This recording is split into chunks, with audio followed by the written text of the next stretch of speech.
I'd been delivering pizzas for about 6 months by then. Not the most glamorous job, but it paid the bills. I was 23, trying to finish community college and saving up for a used car that didn't wheeze every time I hit the brakes. Most nights were uneventful.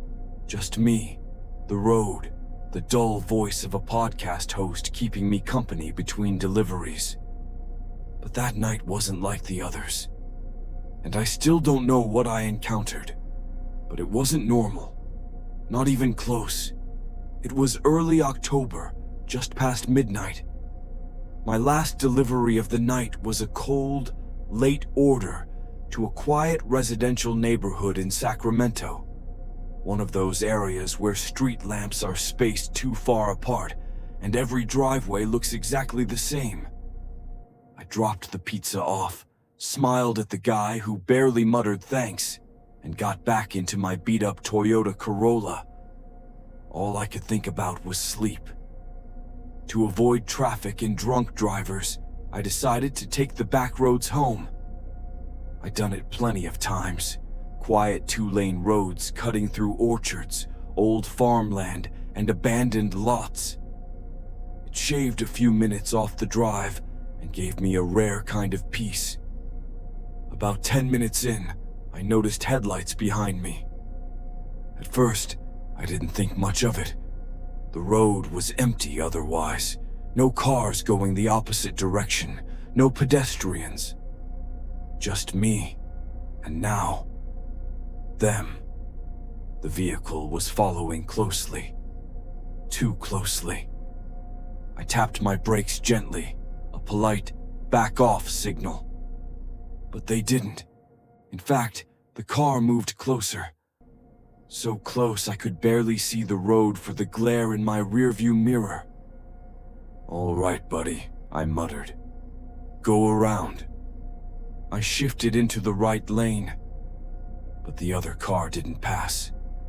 It stayed behind me, mimicking my speed, creeping, almost studying. I could barely make out the vehicle itself, an older model sedan, maybe dark blue or black. The windows were tinted, impossibly dark for midnight. I couldn't see the driver, couldn't even see a silhouette. My heart rate picked up. It wasn't just annoyance anymore, it was fear. That slow, creeping kind that seeps in before your brain can fully explain why it's there. I pressed the gas. 55, 60, 65. The car followed suit. Perfectly. That's when it swerved, hard, right into my lane. I had to jerk the wheel to avoid a collision. My tires screamed, spitting gravel as I skidded onto the narrow shoulder. I could feel the rough edge of the pavement under my tires, my hands white-knuckled on the wheel. The sedan didn't speed away. It slowed down, creeping now just ahead of me. I could see its taillights pulsing like a heartbeat. I expected it to keep going, to disappear around the bend. Instead, it stopped. No hazards, no brake tap, just a sudden halt. I slammed on my brakes, tires shrieking again, my car lurching forward before jolting to a stop just a few feet behind theirs. Silence.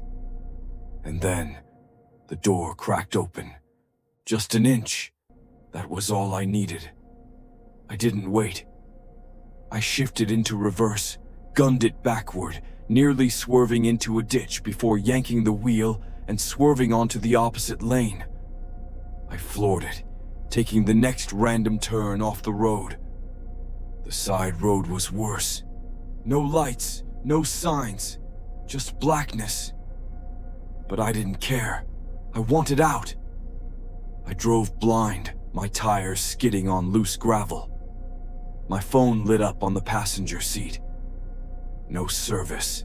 Typical. The road twisted between rows of dead trees and broken fences, probably once part of a vineyard or orchard. Now it just felt like a graveyard. I didn't even know where I was anymore. Then I saw them. Headlights. Again. In my mirror. They had followed me. They had found me. Adrenaline surged so hard I thought I might black out. I floored the gas pedal again, taking sharp turns, zigzagging through the back roads, trying anything to lose them. Every bend I took, I prayed I wouldn't find myself at a dead end. But they never got tired, never slowed, never blinked. And then something happened. I still can't explain. After about 10 minutes of constant pursuit, I suddenly came out onto a small intersection, an old rural crossroad with a blinking red light hanging over it, swaying slightly in the breeze. And there, waiting like it knew I was coming, was the sedan. It was already there, facing me. I don't remember making the decision to turn. I just did. Slammed the wheel to the right, nearly flipping the car as I tore through another street. My hands were trembling. I was gasping for breath, cold sweat dripping into my eyes. They were hurting me. That's what I realized. This wasn't random. It wasn't road rage or some lunatic just being an ass. Whoever was in that car had a plan. They were pushing me somewhere. But why? And for what? I passed a sign that read Old Stone Creek Road, and I vaguely remembered hearing about it once, how it used to connect to a logging town that had long since vanished. The road dipped into a low-wooded ravine. No houses, no lights, just trees closing in on either side. I was trapped. Then, in the middle of the road, another vehicle appeared. A white van. No markings, no lights, just sitting there, facing away. I slammed the brakes, and for the first time that night, I screamed. The sedan pulled in behind me. I was boxed in. I reached for the only thing I could think of, my flashlight in the glove box. I didn't have a weapon, not even pepper spray. I gripped the flashlight tight, ready to bolt from the car and run into the woods if I had to. But then, the white van pulled away. No rush, no screeching tires, just a calm, smooth drive forward. And the sedan, it reversed, slowly, then turned, and vanished, just like that. Gone. I sat there, shaking, crying, heart pounding. I didn't move for a long time. When I finally did, I took the long, winding road all the way back into town, every muscle in my body on high alert. I stopped at a well-lit gas station and collapsed into the seat, trying to process what had happened. I called the cops. They said there'd been no reports of any suspicious vehicles in the area. No white van, no sedan, no nothing. I filed a report anyway. They told me I was probably targeted by gang initiations, or maybe someone trying to carjack me. But I don't buy it. The way they moved, the way they always knew where I was heading, it felt organized or supernatural. To this day, I avoid the back roads. I stick to the main routes no matter how much longer they take. And every time I see a car lingering behind me for too long, my chest tightens, and I remember that cold October night, the headlights in the dark, the perfect chase, and the smile I never saw, but felt. Because some people, they don't want your wallet. They don't want your car.